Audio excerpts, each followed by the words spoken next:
This coverage of CES is brought to you by Toyota.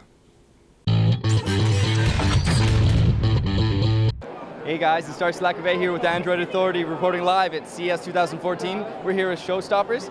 We have the privilege of visiting Epson. I'm here with Eric Mizufuka. He's a product manager with Epson, and they have some really incredible augmented reality glasses that have some pretty profound application, but this gentleman can speak to it much better than I can. Absolutely. So we're here to introduce the Epson Moverio BT-200 smart glasses.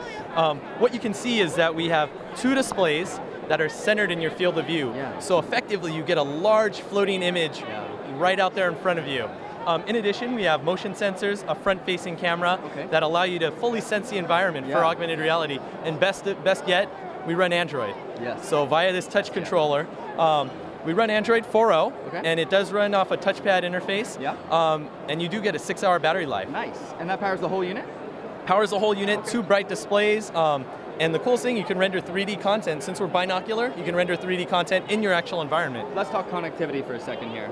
Absolutely. Okay. So if you want to beam content, we actually are seeking Miracast certification, but we are compatible.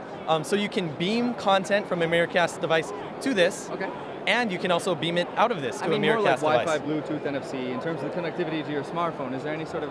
You can absolutely Wi-Fi tether, and we do have Bluetooth as well. So talk about a person buys these. What sort of expectations should they have of what it can actually do right now? So right now, we have some very cool kind of light virtual reality games that you've probably experienced. How many games are we talking? We've got 3 that are being demoed by a developer named Sean McCracken of Imaginary Computer, who's actually a very well-known glass developer. Sean McCracken's very popular. And Namco Bandai has an augmented exactly has an augmented reality tabletop virtual fighter game. Nice. Really cool. Yeah. And we have a number of partners as streaming media on the streaming media side. And any Android app, you can basically sideload onto the device. Tap on start. The play button? Yep, play. Okay, I see. And then you're going to drop you in a city scene. So if you sweep your head around, it's kind of an environmental... And I can still see the reality, which is less appealing than what I see on the screen. And once the timer starts counting down... Okay, I see a red ring now. Okay, the red ring is your targeter. Basically your target, you want to point it at some of the alien spaceships, and don't let them destroy the buildings, and don't shoot the buildings. It's amazing.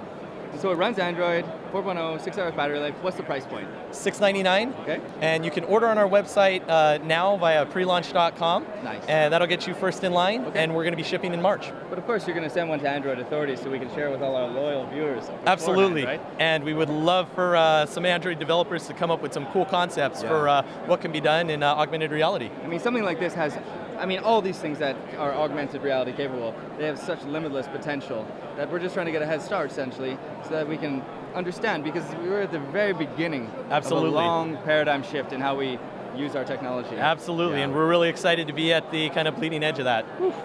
I can feel the love.